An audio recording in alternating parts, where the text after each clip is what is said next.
following is a presentation of the High Spot Podcast. Making their way to the ring, talking about the world of professional wrestling, the team of Jeff Martin and the trendsetter Brian Perga, the Jersey Wrecking Crew.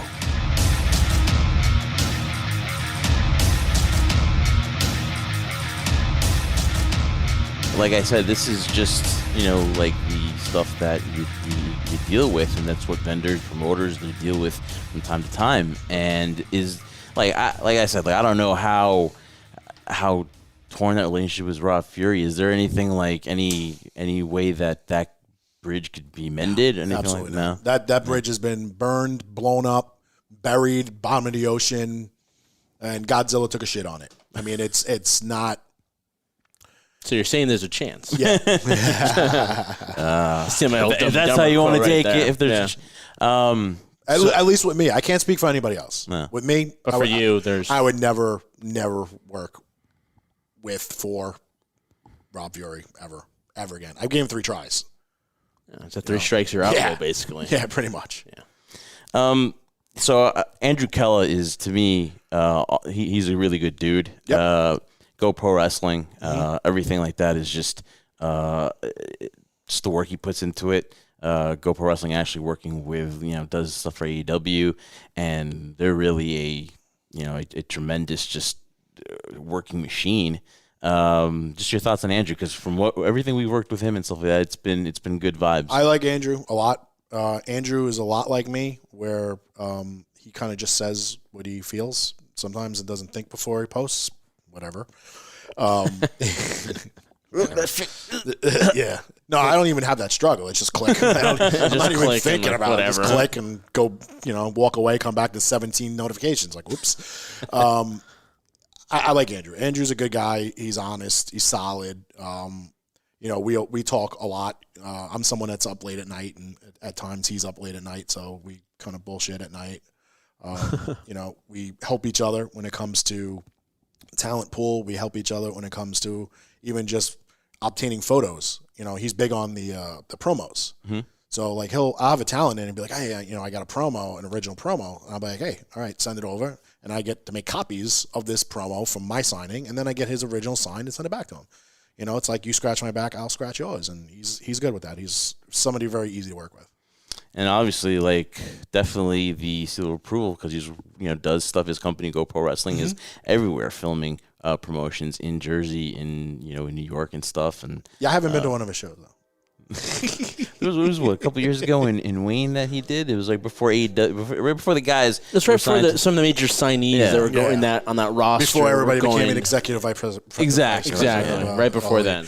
But it's a really good show, and I don't know. It's like when I saw this list myself personally, and I see some of the people around, I'm like, oh wow, I knew some of those, but I'm like, I can't speak for you, Jeff, but the majority that Jeff and I have spent time with promoters / vendors, it's all been positive experiences. Yeah, they've all been good to us, man, because again, we're not as the inner workings as you guys would do. We've been jaded. Even if the relationships have ended, they've ended on a positive note. Yeah, we're like, we just go our separate ways. And if anybody's listening to this and they want to follow along, D365promotions.com. You can scroll down the page. It's the list of damage. Yeah. So, they can see the list and follow along.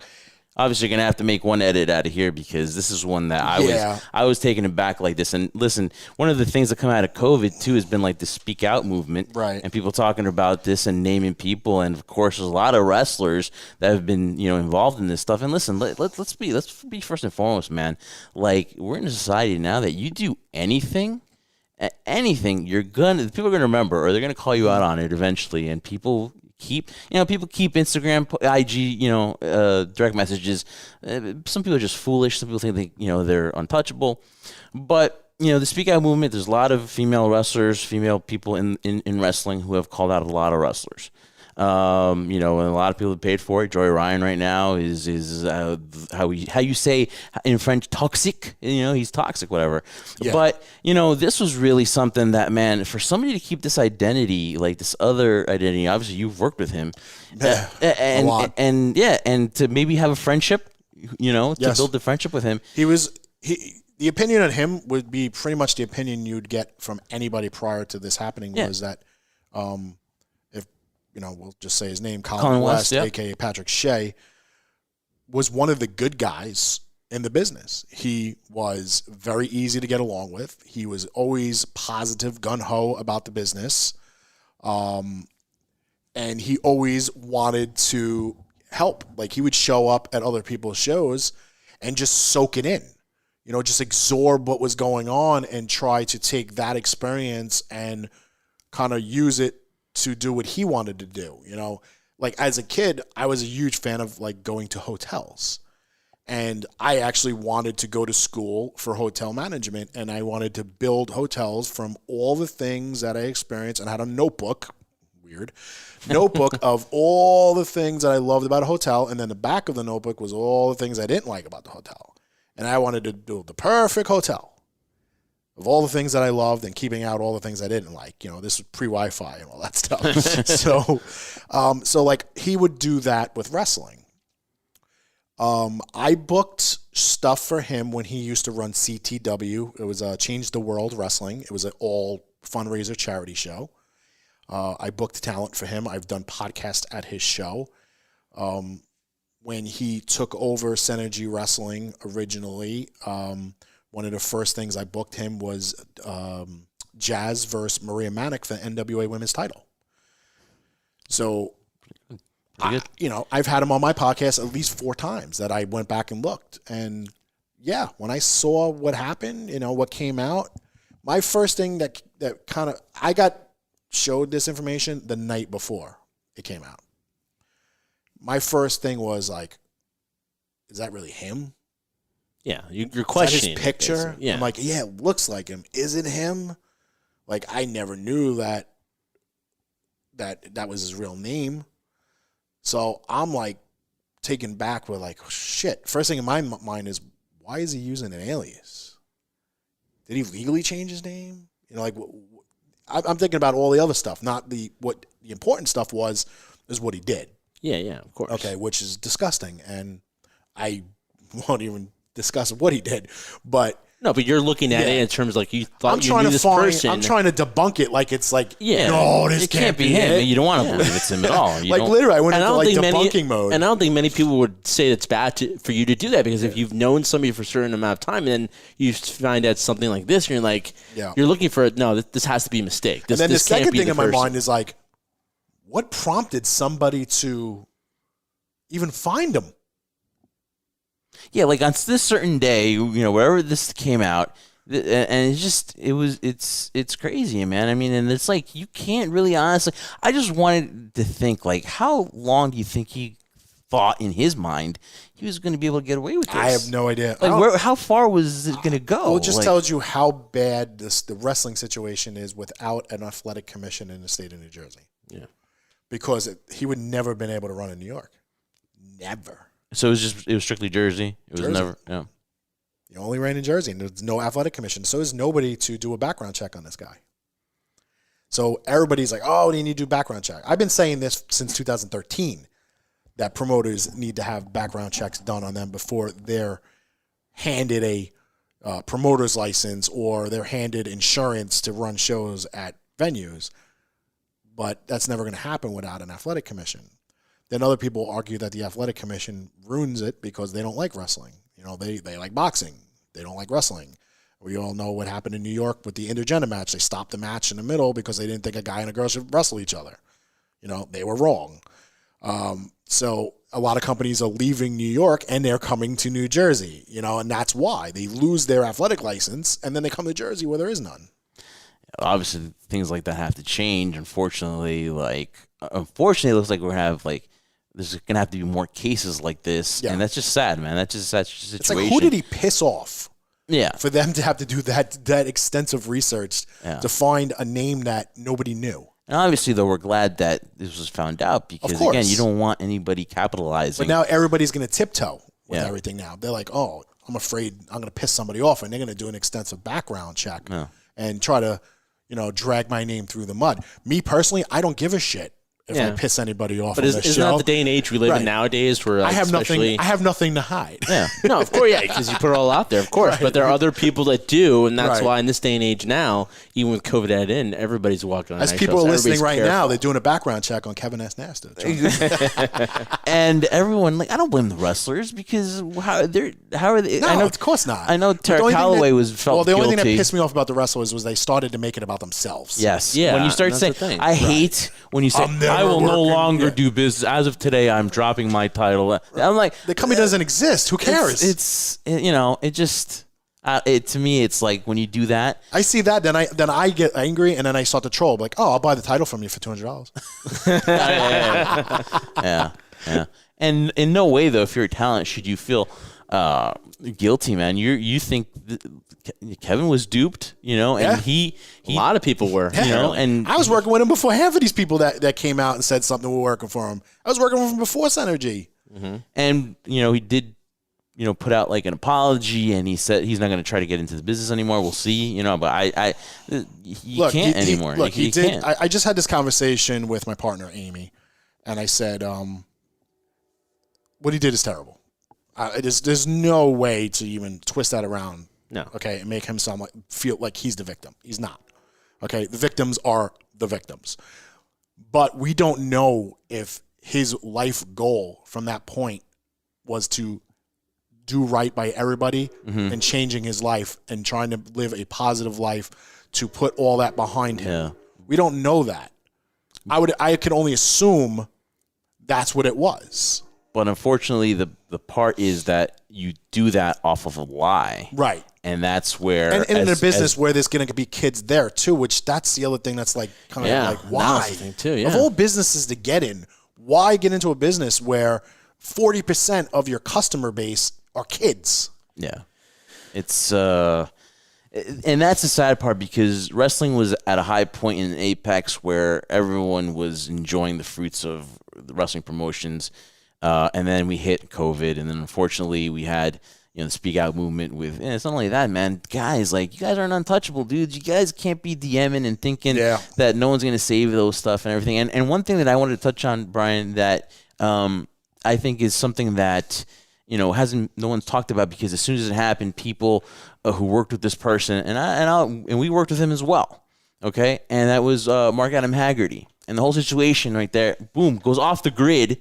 Whatever, and in my opinion, what he did again is something like, dude, you can't be doing that stuff. But then for the promotions, who I believe use him as and I want to say it right now, they use him as a mascot because of his sexuality and because he was openly gay and everything like that. And wow, he's going to be the face of because we're open. We're open. There's an openness. We're all about equality and stuff like that. And the guy was just like boom off the grid like that. And I don't think no one has ever talked about like that. And those are the same companies that used him as their face on poster boards and everything like that. And then just all of a sudden, as soon as that happened, boom, just off the grid. Crazy, man. Yeah, the best thing I can say that anybody was affected by any of these people that did what they did, anybody's a victim of them. There's a huge community out there that you can reach out to anybody and people are going to be there for you. One of the first people I've reached out to was Shane Fair. Okay.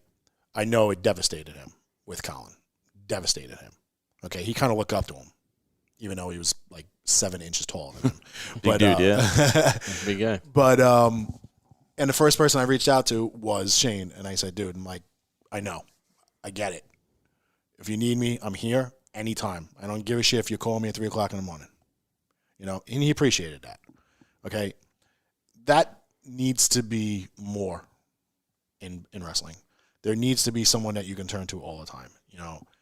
People travel in pairs or they go to shows in pairs because they feel safe.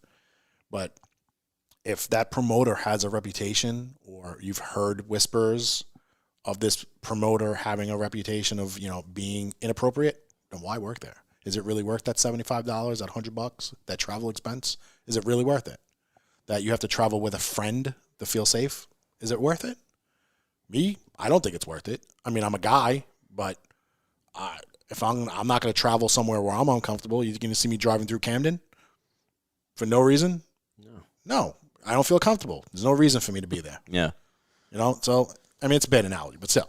But but I'm just trying to put, somebody said, "Oh, here's $100. Drive through the heart of Camden." Yeah, no, that's uncomfortable. No thanks. I'm good. I feel safe not doing that.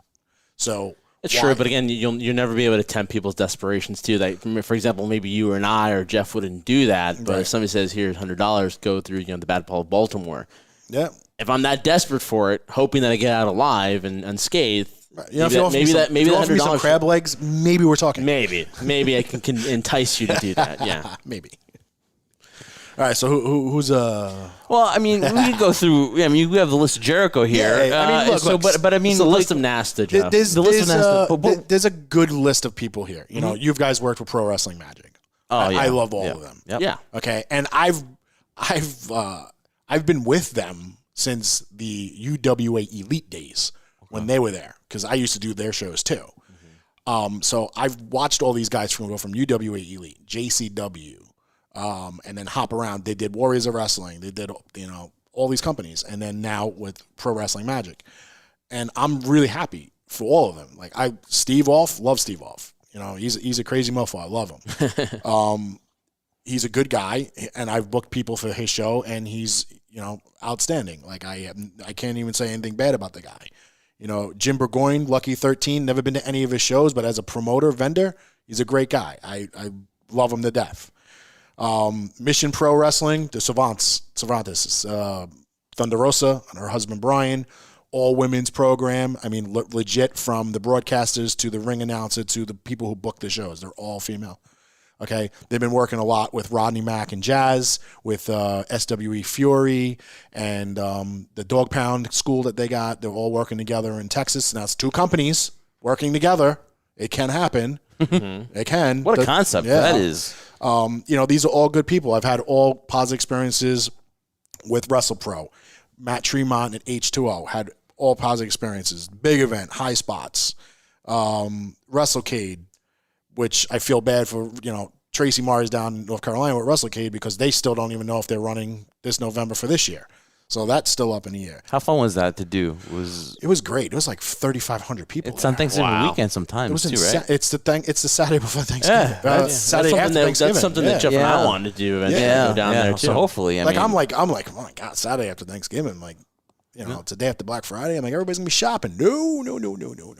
They're shopping right for the wrestling merchandise. For wrestling merch, but there's their Christmas gift. People have issues with Jason Maples in Heroes and Legends. I don't. Never had a problem with him. I don't. Why have people had a problem? There was some thing that came up where he went to a show and he did like a consignment for somebody. So somebody sent him cards, and he went to Luger and Sting, got the stuff signed, sent it back to him, and they said they were fake. And Tony Hunter, who brought in Luger, said it was fake. And to be honest with you, I don't know. And I don't have no reason why Jason would even do that. Like, he refunded the guy money immediately. So to my whole thing is like, all right, you refunded the money, why do you even bring it up? Okay, but fine. He runs Heroes of Legends in Indiana, which I'll be in at the end of April. Oh, Indiana's, that's, I mean, that area too, like what's that Chicago promotion too, that Warriors? Warrior. That's Warrior Wrestling, we saw a show there. I mean, good stuff in the in those. And two of my areas. clients are going to be battling it out for the women's title, Kylie Ray and Thunder Rosa. Look at that. In Chicago, that was a great show we went to. I think it was it for All Out, or it was for All In. For All In? Oh, yeah, they were all in. Yeah. So two guys here, just because I've seen them and they look like characters to me, and maybe you can tell me two funny stories. Joe Rosillo and Richie DiGregorio. These guys I always see them. They're characters. Haven't yet met them personally, but you got to tell me a funny story about these two guys. Joe is new to the game when it comes to doing the vending and promoting stuff. I know he used to kind of like pick up stuff, I think at like WrestlePro, or GCW. It might have been GCW. When they had a talent in and they would like want to sublet to a promoter to come in and handle the business there. Mm-hmm. Joe would be like that guy. Okay. So we started doing it where he would go to conventions and stuff like that. Joe is he's a funny guy. I mean, he's like 4 feet tall. Now he's like 5'4" or something like that. But He could take a joke. Let me tell you that. You take ribs. Oh my God. I give it to him so bad. So bad. But then like 5 minutes later, I'm messaging him, just messaging back and forth, screwing with each other. So it's like, I don't have a problem with Joe. He's a good guy. He means well. He's new to the business. So sometimes it looks like he's really, really overwhelmed and stressed out. But sometimes that's just people's personalities when you throw stuff at them. That's just how they react to it. And that's how they are all the time. It doesn't mean that they might be stressed out or they might be like, out of their mind. That's just the way they react to things, but they might still get the job done. Yeah. And at the end, isn't that what the thing is, to get the job done, no matter how you're handling it, basically? Just get the job done and make sure the talent's happy. That's the main thing. So like the golden rules of being a promoter / Oh, yeah, the get the job done. Yeah, unwritten rules. Make sure the talent's happy. Talent's happy is number one. Yeah. Absolutely number one. That talent needs to be happy because word of mouth could ruin you. Yeah, you don't want to. Yeah, definitely don't want to. That's like anybody can say what they want about me. They can say that guy's an asshole. He's got a big mouth, runs his mouth. Even though everything he says is pretty much factual, but I don't like hearing it, so he's an asshole. Yes, of course. But they can never say a bad thing about my company or how my staff is or how we handle anything that we do. So never. You can say whatever you want about me. I don't care. But my company, you can never say a bad thing about it. No. And I take pride in that. Oh, it's definitely. And Richie, he seems like he's also Richie Di Gregorio. I call him the neurotic nutbag. Richie has been doing this about 6 months longer than I have. And I don't know. It's hard to explain him. He one word. If you besides neurotic, difficult. Okay. You just don't know what's going on in that head of his. He wants to do one thing and then he'll do something else. He'll ask for advice and do the total opposite. And then the pandemic has kind of brought out some of the bad side of people. And he's one of those people. The bad side of Richie DeGreg has been brought out during the pandemic. And he's been pissing a lot of people off. A lot of fellow promoter vendors off. And he's not the type of guy where he should be doing that because he's on his own. He needs to stop hiding behind other people and having them fight his battle because it's only going to last so long because it's only so long that somebody's going to fight your battles. They're going to just say eventually, you're going to say, you know what, and they're going to push you into the deep end. Yeah, they're going to cut ties basically and say it's not worth it. And he's not learning. That's the thing. He's not learning from his mistakes. Now, you burn a bridge here, and then that person mends that bridge for you, and then you keep burning it, and you keep doing it over and over and over again. I don't think Richie's a bad guy. I really don't. I just don't think he was brought into this business properly. He saw it as a fan. He came in. He latched on with, I don't know time-wise, but I want to say first he latched on with John Menachino, who does Vent Warren and East Coast auctions, and he's one of the partners of Legends of the Ring. And then he burned a bridge there. And then he moved on to Eric Sims, which everybody knows Eric Sims. He's as corny as they are. I mean, he pretty much, that should be his middle name. I think he invented the name. So he, and then he moved on, and then he started doing stuff on his own. And Richie means well, but Richie doesn't have the proper training in any sort of business, whether it's retail or in this case private. So he doesn't know how to react to things. So he reacts poorly to things, and that sets off other people. So I think it's just a matter of, if they did a seminar of proper ethics of how to run your company and react to things. Do you think it would be worth it, though, if somebody did that? Because my thing has always been like, it's called college. Yeah, but we all know that a lot of people, go through a community college, and that's a whole different story. You literally can. I mean, there's plenty of people that went to community college and took business and then, moved on to other bigger schools. But, I went to the College of Staten Island. I took business and organizational management. I worked in retail my whole life. I didn't even have a choice in the matter. My mother was in retail my whole life, and, my first job was working with her taking in deliveries on Maiden Lane in Manhattan for American Greetings. And that's what I did. I'm, bringing in 400-pound boxes of greeting cards. So that's how I started in the business. I had my own store for almost 7 years, moved into New Jersey, started the whole wrestling thing. I had worked with Major League Baseball from 2005 to 2010, worked at Staten Island Yankees from 2005 until last year. So, I have that field, but mine was always retail. So I have that understanding where customers come first. That's it, plain and simple. You don't take care of that customer don't come back. And that's potential money that you'll never see again. And if they go and they run their mouth to other people, that's more potential money that's never going to show up at your doorstep. And that's what I think, that a lot of these promoters, they have a sense of entitlement that they're owed the business. Like they're owed customers walking up to their tables and buying stuff. Because I brought talent, you should be here. That's not the way it works. You have to earn that. Just like respect is earned, not given. It's the same thing. Yeah, and that's mostly what I've seen when Jeff and I have run the rounds. We've gone to conventions too, where it seems like promoters/vendors, I feel like, because they have a certain name or a certain talent, then now they're entitled for you to, why isn't the payout coming in? Well, again, maybe you didn't promote it well. Maybe, in the sense your talent didn't promote well. A lot of factors that go into it. And that's not just the vendors. No. That's promoters, the guys who run the conventions. Yeah. Same thing. If you go to a show and 300 people are there, great. And then all of a sudden 2 shows later, you have 150 people. That's on you. Yeah. That's your show. That's on you. Don't blame the people in the room bringing talent. We're still bringing talent. And if people aren't coming to the show, that's on you. You're not promoting properly, or you're not promoting to the right channels, or you're not bringing the people on your super ticket that would get the people in the front door. There's only so much we can do. Yeah. I can bring in Sting. I'm only going to bring in a certain amount of people into that front door. But if nobody knows that Sting is going to be there, right? What's the point? But there's nobody else for them to see there for them to go to. They might just wait to another show that Sting's on. Yeah. Well. Sting's going to be so and so. 4 weeks from now, we'll just go to that show. At least I know what's on that show.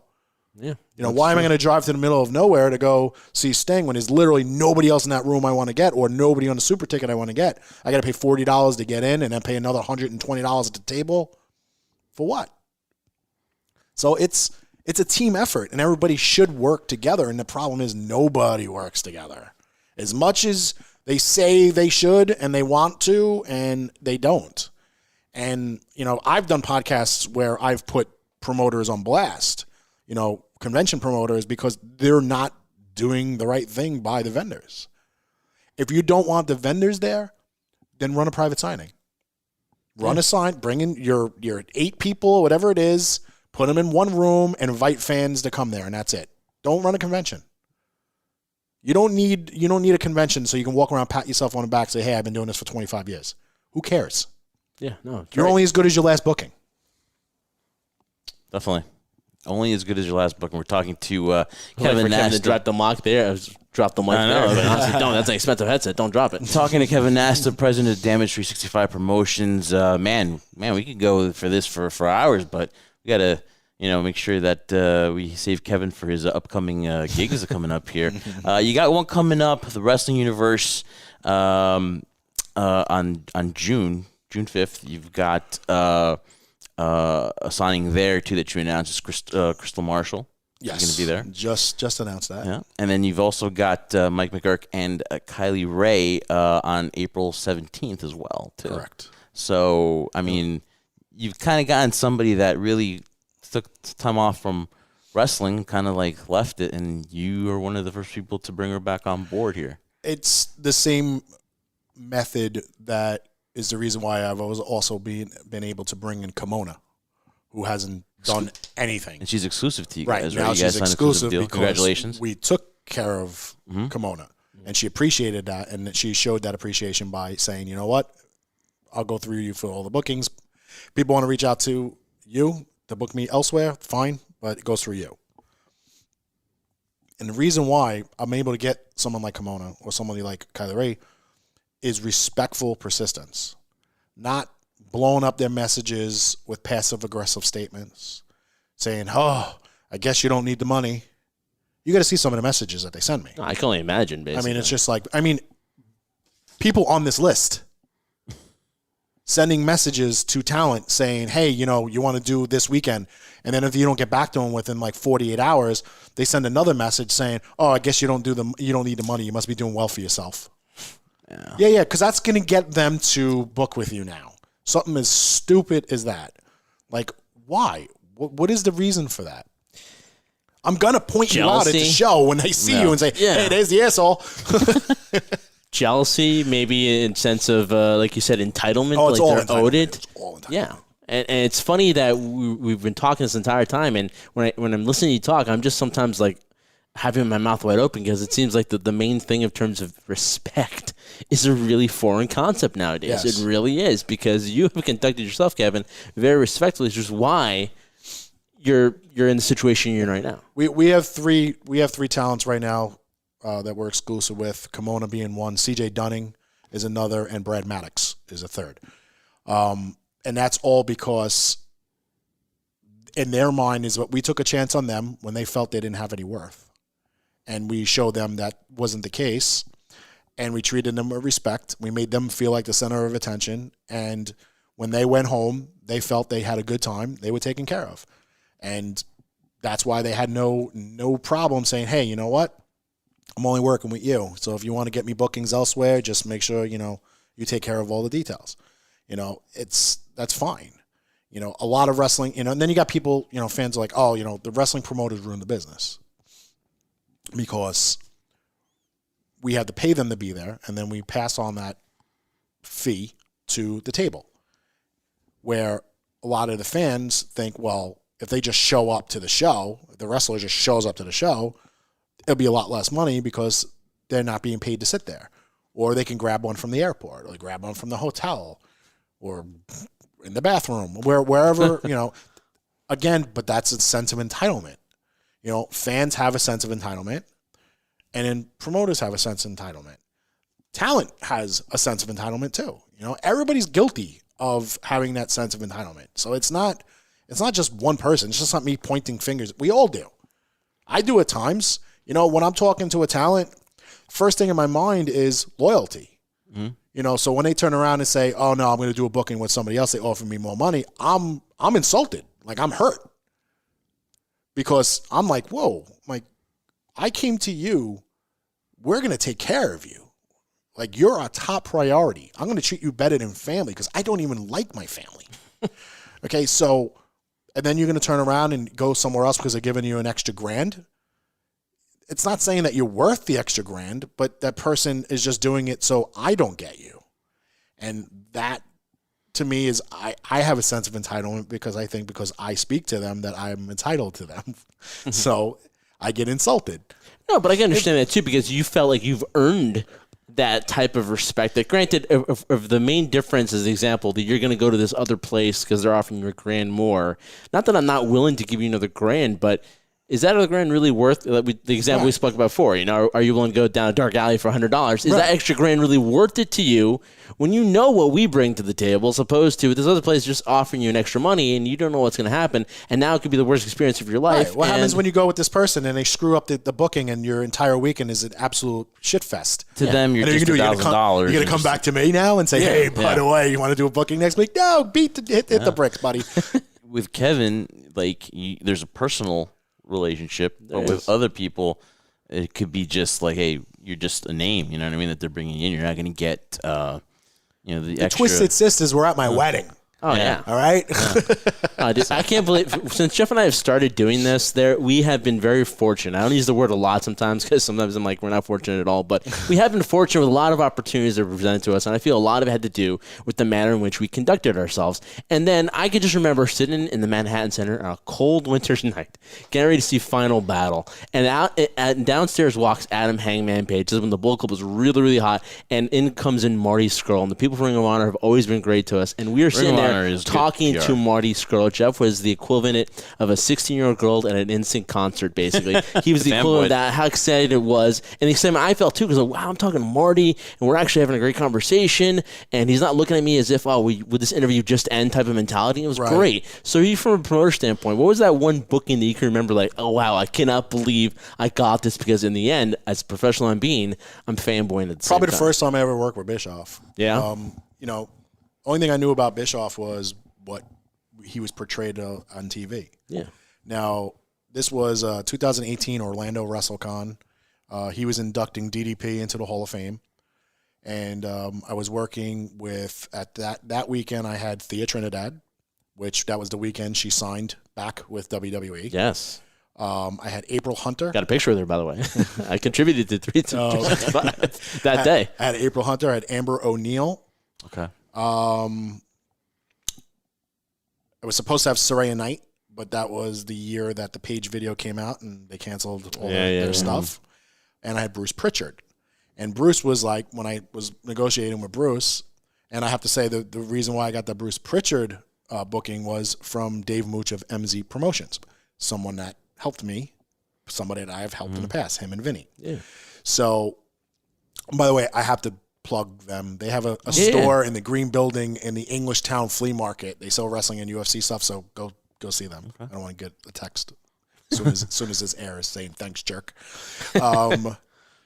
So Bruce was like, would you be interested in bringing in Eric Bischoff? I don't even think he finished the sentence, and I was like, yes.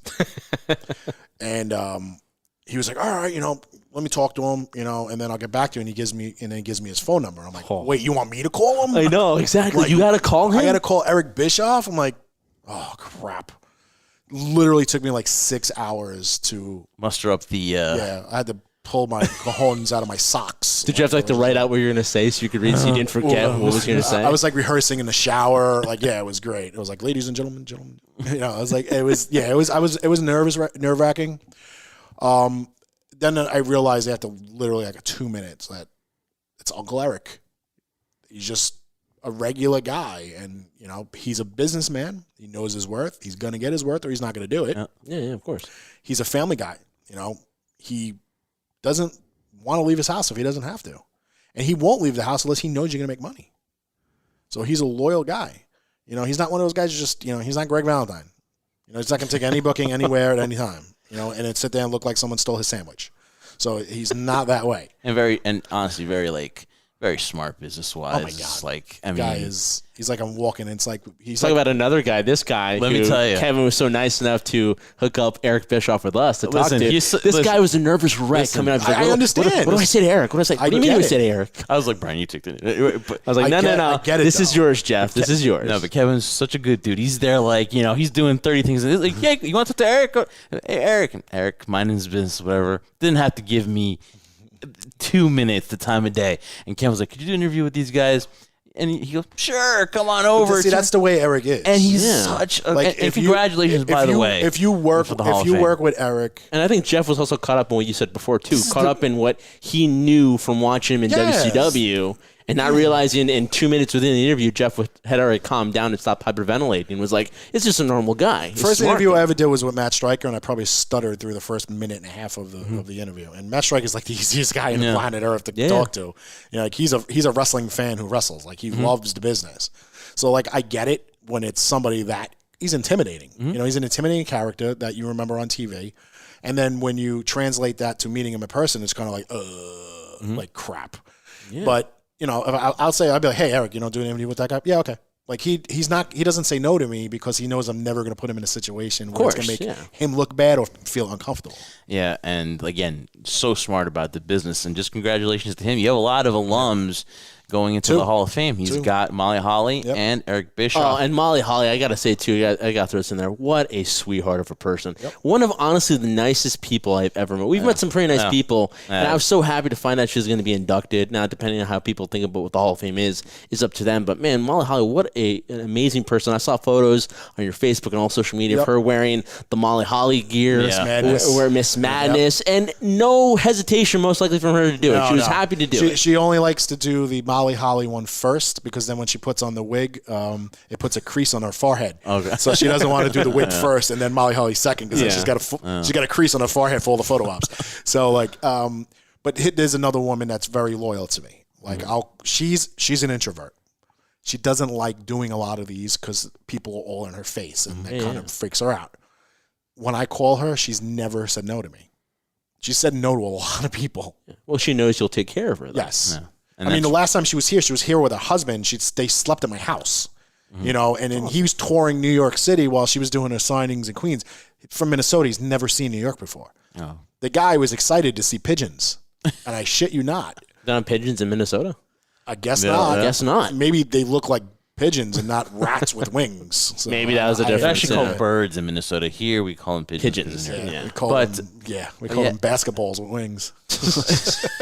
But another example of someone being loyal to you and Molly, that the mere fact that someone who's introverted, which I understand because we went to an event and she came right up to us. Yeah. We looked at her and I'm going, Jeff, that's Molly Holly. I was like, no, she's in the women's Royal Rumble. Oh my goodness, I know, that's amazing. No, but again, I was like, I wasn't being like Jeff was with Marty Skrull and Eric Bischoff. I was like, wow, I just saw her last week at the Royal Rumble, and now look at her now. It's awesome. And she comes up and introduces herself. Had the pleasure, sweetheart of a lady. And every time I post it, I catch heat from jealous other promoters.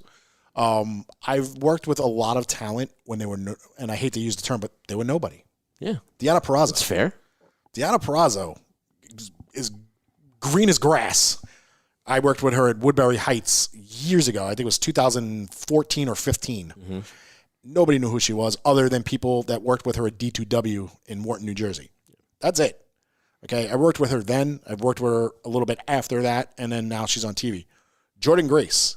I booked her for a Legends of the Ring show. She was 16 years old. Nobody knew who she was. Nyla Rose. I brought to a big event back in 2014. Nobody knew who she was. Okay. Off the top of my head, there's more, but I mean, Thunder Rosa. Yeah. Thunder Rosa.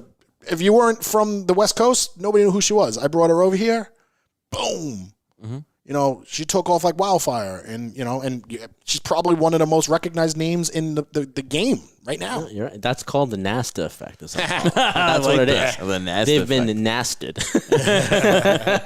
But no, Jordynne Grace is another one too. Just a little quick story that she really wasn't doing interviews. She'd be doing a lot of independent promotions. Didn't really like to talk, and we went up to her, approached her, very professional. Again, she didn't initially jump at the opportunity for an interview, but the more consistent we were, she realized, all right, well, these guys, they seem pretty serious, and they seem like, not a couple of douchebags trying to get an interview or do a shoot interview or something. And then we eventually got her on, and she actually said she enjoyed speaking to us about it. Next thing you know, we're at Ring of Honor. Her husband Jonathan Gresham is wrestling. She's walking around. There's an empty seat right next to Brian over here. Yeah, I say, hey, Jordan. Hey, and guys, what's up? Sits down and watches the match. Like, really, really good people, too. And you also have to have a good judge of character because you know who these people, who's worth, going that extra mile for. Right. Because, like you said, I call them indie darlings. Like, look, they're a name, their face. I know the independent fan base is very loyal, and they're very loyal to the person, but they're also loyal into researching about the person. So they're going to go the measures to, find information on these people. So whether it's a stream or YouTube or whatever it is, they're going to find footage of these wrestlers and they're going to watch. So if I put up, a thing of like, oh, I'm bringing in Kimberly. People are like, oh, I remember her from Jersey. What else is she doing? And then they'll go through it and they'll look them up like, oh shit, Abby Lath from NXT. Zeta Zhang, another person that I brought in that nobody really even heard of. They'll do the research. They'll find out who these people. CJ Dunning, another perfect example. Yeah. Like people are like, oh well, she was only with like NXT for like 10 months. I'm like, okay, but again, she's still a part of history. She's part of that brand. She has that connection. We brought her in. There was a huge response to CJ Dunning. Wrestling Universe. She had a line all day long. And afterwards, I've seen her. She's been consistent on social media as well. CJ Dunning is a private investigator who goes after people who do sex trafficking. So she's no joke. And she's also a bodyguard. Mm-hmm. She'll also plays football. So she could put a hurting on somebody, and she does some serious great work out there, trying to reunite families with their children that are missing. I mean, and she's legit too. I mean, like I said, like she's been posting on social media after she did stuff with Kevin here, and I'm just like, man, like, listen, we can't get through everybody because again, this it would just be crazy here, and we by no means was just shitting on anybody. We just were like trying to talk about it's general statements. Like I can name I can name names. It's not going to help anybody. Yeah. But I can tell you scenarios of things that have happened, and as a fan, you're on social media, you're going to know who I'm talking about because these people make it very evident that they're shitbags. And I don't need to expose them. They're exposing themselves every day by just doing the really grimy, dirty, backstabbing stuff that they're doing, and they're not even hiding it. So what is for me to come on here and name names? I can easily say Dylan Hines is a piece of shit because Dylan Hines is a piece of shit. Yeah. And I actually feel bad that his father has cancer and he's sick and he has to deal and protect his piece of shit son. That kid doesn't belong in the business. He's in the business because of entitlement, because his dad is who he is.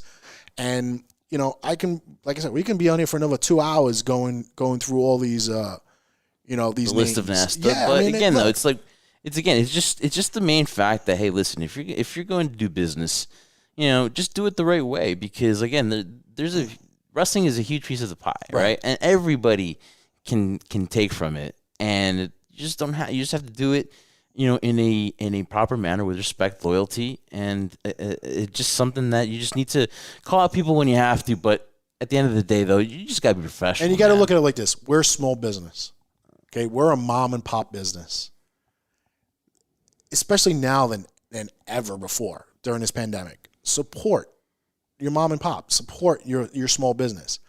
Anybody, can go to Applebee's and get a half-ass meal and call it a day. But you know what? That little Carol's Cafe down the block, they need that money. You don't show up, they close down. Yeah. Applebee's, they're fine. I mean, they're privately owned, but they're corporately run. They're fine.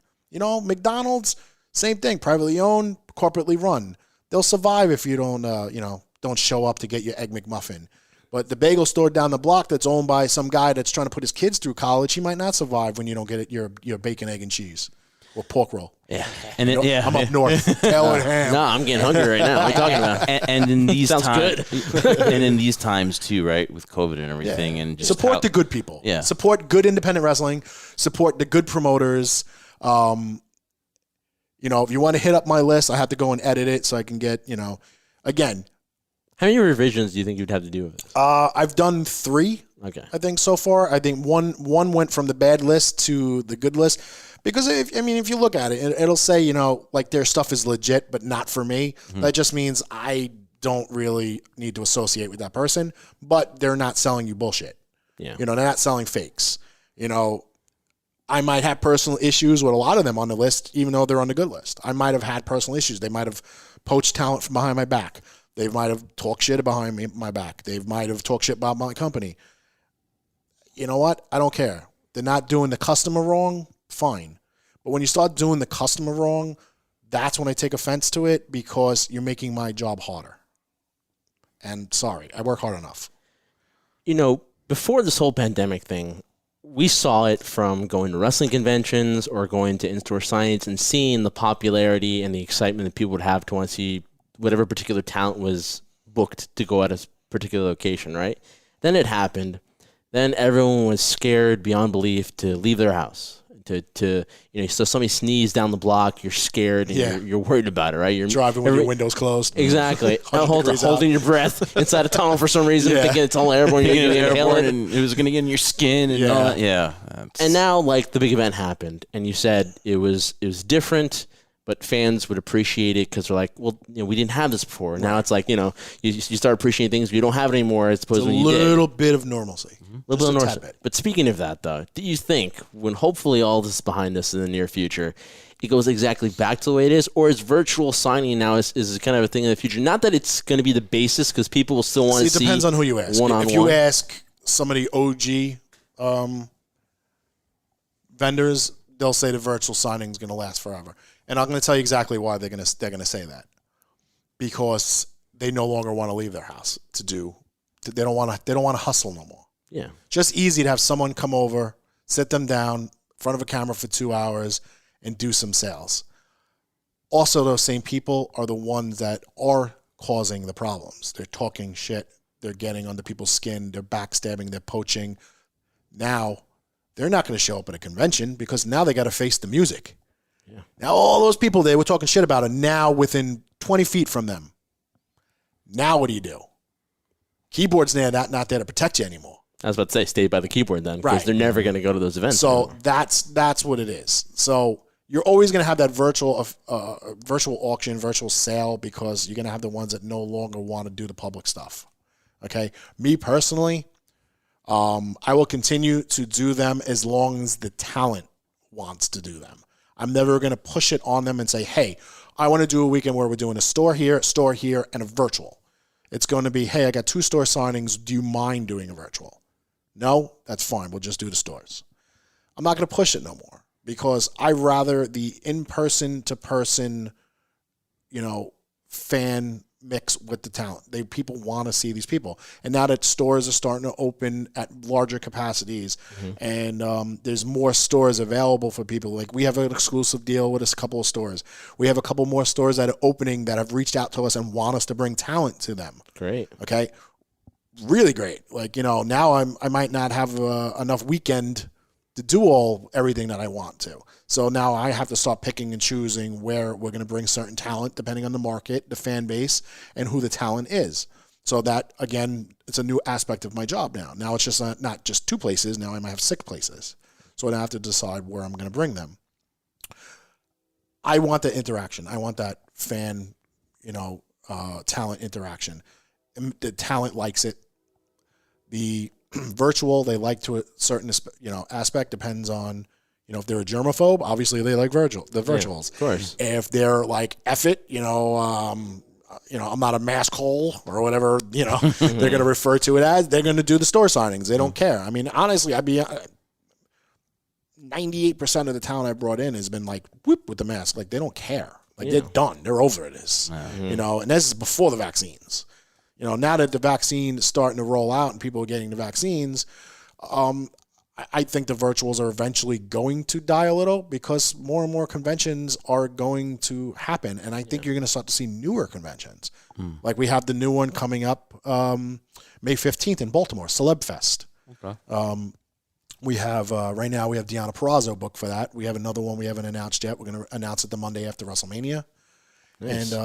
And we have another local-ish talent that we're waiting to see if she gets her vaccines in time. So I think that's what you're going to start to see. You're going to start to see a little bit more of these conventions open up because I think some of these promoters are like, you know what? Why am I going to just go to a show and bring in 3 or 4 people at a table? Let's start one. Yeah. Let everybody else bring the talent. I'll do all the promoting and the running around and the booking of the hotel and the table line, all that stuff, and let the vendors bring the talent. And everybody works together to promote, and bring in the new fan base. I have good feelings about the one in Baltimore. It's not too far from the airport, and it's like some kind of sports arena or something that's down there. Mm-hmm. And, I got a good feeling about that. Like, I feel that that's going to be a pretty good turnout because I feel that fans need something. Yeah. Yeah, you can tell they're eager for something. They're going to see it. They're going to run into it. That's why when you start doing the virtuals, believe it or not, maybe it was being done before then. I don't know. But when I will say, I did one in 2017 with the Twisted Sisters. In my office, we did a live podcast, and then we did a virtual sale with them where they were selling their merch on the thing. I'm not saying I invented it. I mean, it was 2017 pre-COVID. No, yeah. Not that you're inventing it, but that's the first time that I had actually seen it. Because I was thinking, too, in myself, because Jeff and I would go to conventions. We'd go to WrestleCon. We'd go to signings where people were doing it. I would go to, Exoticas, and I would go to AVNs in Las Vegas. So I was thinking, how is this going to work now when it's all done? When I saw the virtual sign that you were doing for 365 Promotions, I was like, wow, it's like, that's at least something for somebody to be excited about. So I was like, because in a situation now where, I mean, a lot of your business was to go to locations to bring talent. One, locations are shut down because they want to deal with people getting infected.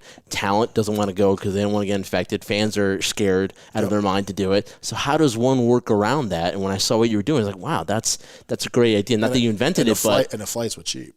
Oh, yeah, exactly. Yeah. The flights and the hotel rooms bookings were cheap. Well, too. to be honest with you, I would say 95% of the talent is staying with my house. Because their philosophy was, we're doing a virtual there anyway, and you're going to make sure that we're taken care of. Yeah. So who knows what the hotel is going to do? You don't know if they're freaking cleaning properly or not. They're not doing breakfast or food anymore in the hotels because of COVID. And then Jersey at one point, where everything was like shut down at like 7 o'clock, 8 o'clock, businesses were closing. Curfew, So the time we got home from a signing, everything's closed.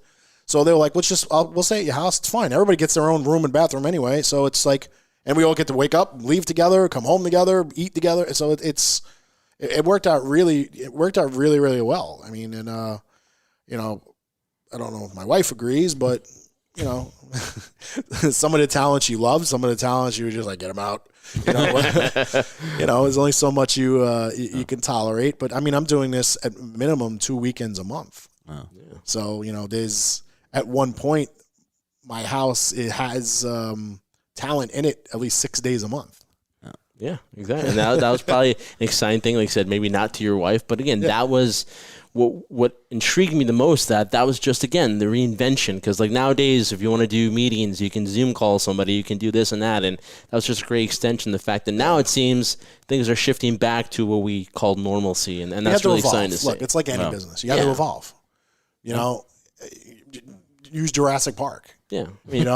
When they're walking around and good movie, by the way. They're in the theme park, and he's like, "Oh, what does this mean for us?" Well, it means we're extinct. Mm-hmm. Yeah. Because what are they going to do? Their jobs are gone. They had to evolve. You have to get change. You can't just sit still. No. I think I posted the other day. I said if if you're sitting down, you're standing still. You got to move forward. No. You got to move forward. You got to be innovative. You can't just assume and have a sense of entitlement that everything's going to come to you. You need to get out there and you need to go get it. But at the same time, you need to do it in an ethical manner and stop burning bridges in the process. Very true. Kevin, man, really appreciate the time you've given us, man. Like I said, this could go on for hours, for days, and let's go, Mets. But again, though, that's a whole different show right there. It's a whole different show. But again, though, man, thank you for your time, man. Again, and also in-person interviews are really much better. We could have done this through Zoom, whatever. But that's what I told you. Yeah. I was like, we're gonna react off each other's reactions, like Zoom or a phone call, like. You don't know if I'm laughing my ass off at what you said. Yeah. Or you could be on like a 30-second delay. Why is Kevin just sitting there looking at me when he's frozen actually on Zoom? But yeah, man. Thanks for coming up here. And again, though, we're excited for what the future holds for you, and we're excited what the future holds, obviously, for the entire wrestling business, which love is a lot. Yeah, for you guys too. You guys got some plans going forward, and.